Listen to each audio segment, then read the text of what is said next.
Dokter Sari. Halo, Kabar selamat Dok? siang. Alhamdulillah baik. Kali ini kita mau bahas tentang kanker pada anak ya Dok ya. Karena kan kita tahu bahwa bukan cuma orang dewasa yang bisa kena kanker, tapi anak-anak juga bisa kena kanker ya Dok ya. Ya. Nah, kali ini saya mau tanya nih Dok, kalau pasien sudah divonis sakit kanker gitu ya, apa sih yang harus dipersiapkan oleh orang tua mereka? Jadi sebenarnya saya tuh kadang-kadang agak nggak suka pakai kata vonis ya. Kalau vonis tuh kayaknya bersalah banget ya. Padahal seseorang itu mengalami sakit kanker itu kan bukan kesalahan siapa-siapa sebetulnya. Ya. Jadi penyakit kanker ini bisa terjadi pada siapapun, pada orang yang baik mampu atau nggak mampu, ya orang yang berpendidikan dan tidak pendidikan. Ini bukan masalah siapa yang salah. Tapi kanker anak ini bisa terjadi begitu saja tanpa penyebab yang jelas sehingga upaya pencegahannya pun cukup sulit gitu. Lalu bagaimana nih kalau misalnya takdir yang menetapkan bahwa anggota keluarga kita, anak kita mengalami penyakit kanker. Tentunya ini nggak mudah ya, karena kanker ini tuh memiliki konsekuensi yang cukup berat, baik terkait pengobatan yang panjang, pengobatan yang berbiaya besar, efek samping yang cukup banyak, dan hasil pengobatan untuk beberapa jenis tipe kanker yang memang kurang memuaskan. Jadi, apa yang harus disiapkan sebetulnya untuk orang tua itu mental ya. Mental berjuang, ya. Mental berjuang karena tadi tuh udah ada tuh yang tadi saya sebutin tadi, kenapa kanker itu menjadi momok yang menakutkan gitu ya. Jadi kita orang tua harus punya mental bahwa keyakinan bahwa anak ini ada titipan. Sebagai orang tua tentunya kita harus berusaha yang terbaik. Ya. Sebisa mungkin untuk anak kita, ya. Yang pada tempatnya adalah mencari pengobatan yang betul. Ya, ikhtiar juga kalau usahakan usahanya harus betul ya. Ya. Jadi setelah kena penyakit kanker berarti dia harus dijelaskan dong sama tenaga medis sama dokternya apa yang harus diperlukan tadi ya. Karena ini panjang berarti mental, psikologis ya untuk selalu men-set up semangat kita di 100%. Itu karena kita hidup tidak untuk kita sendiri, kita juga harus menyemangati anak kita gitu, menyemangati keluarga ya yang mungkin dalam menjalani terapi kadang bosan, kadang jenuh, kapan ini selesai gitu ya. Berbiaya besar tentunya kita juga harus punya backup ya, backup pendanaan, baik itu pendanaan mandiri, baik itu asuransi atau juga bantuan dari donasi keluarga atau bantuan-bantuan dari yang lain. Begitu pula udah lama ini dengan mortalitas yang tinggi, ya kita harus mencari tahu. Ya, keluarga tuh harus diberikan informasi dan kalau bisa keluarga pun mencari informasi yang betul-betul akurat mengenai apa yang dihadapi oleh anak kita. Jenis kankernya apa? Tingkat kematiannya itu biasanya karena apa? Ya, apakah infeksi? Apakah memang dari penyakitnya? Apa yang kita bisa cegah, apa yang kita bisa optimalkan, keluarga harusnya ikut berpartisipasi.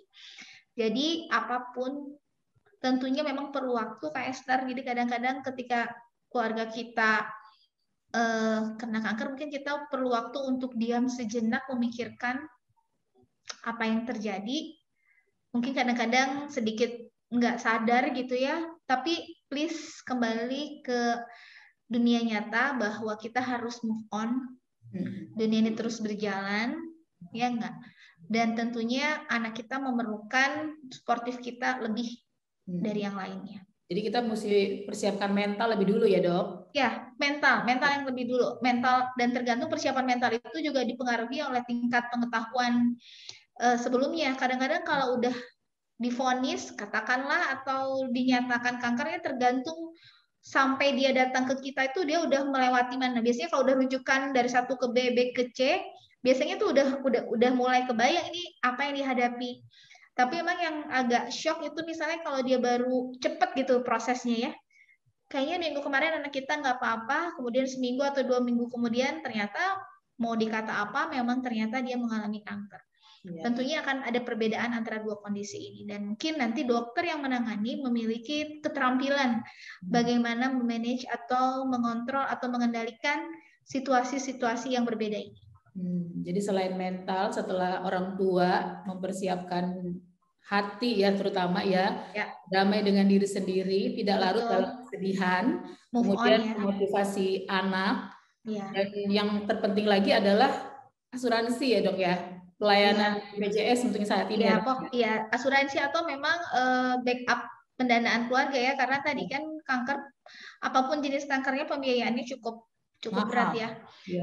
Selain itu juga kadang-kadang orang tua kan harus meninggalkan pekerjaannya ya, karena harus ada yang mengurusi. Nah itu juga suatu pengorbanan yang memerlukan konsekuensi dan dukungan dari suportif yang lain, baik itu rekan kerja, kantor, ataupun suportif keluarga yang lain. Misalnya kalau memang ternyata tidak mungkin ibu bapaknya misalnya katakanlah menemani karena satu dan lain hal, ya mungkin nenek, uak, kakek, tante, nah itu juga diperdayakan ya, karena untuk anak pasti harus ada yang menemani, standby, tidak cuma menemani tapi turut juga mengikuti flow, mengikuti arahan, mengikuti apa yang kita capai. Jadi kita pun pengen keluarga ini paham perencanaan kita tuh apa. Jadi kalau kadang-kadang biasanya emang nggak tahu, saya mah cuma nemeni, oh nggak bisa. Kalau menemani otomatis dia harus ikut terjun, dia ikut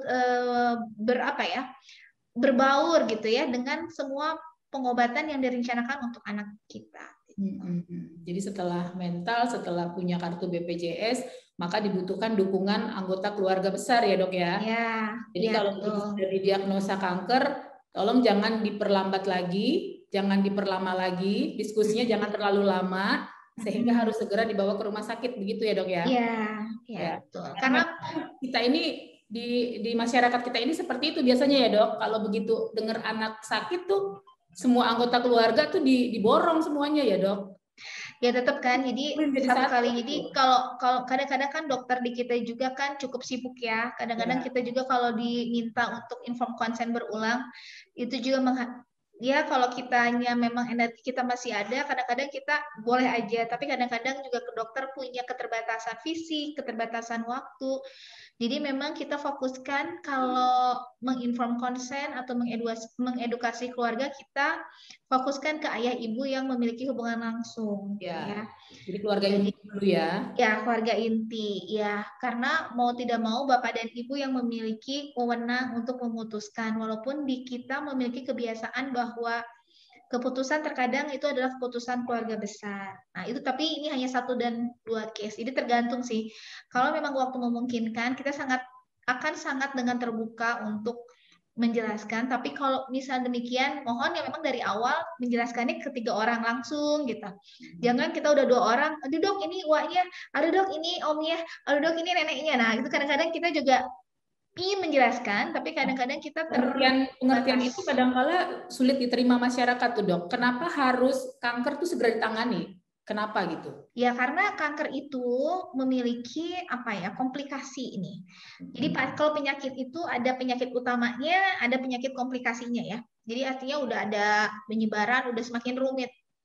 Dengan keterbatasan di negara kita, ya untuk penyakit tanpa komplikasi aja pengobatannya pun masih katakanlah masih di bawah standar di negara-negara kita di Asia Tenggara gitu ya.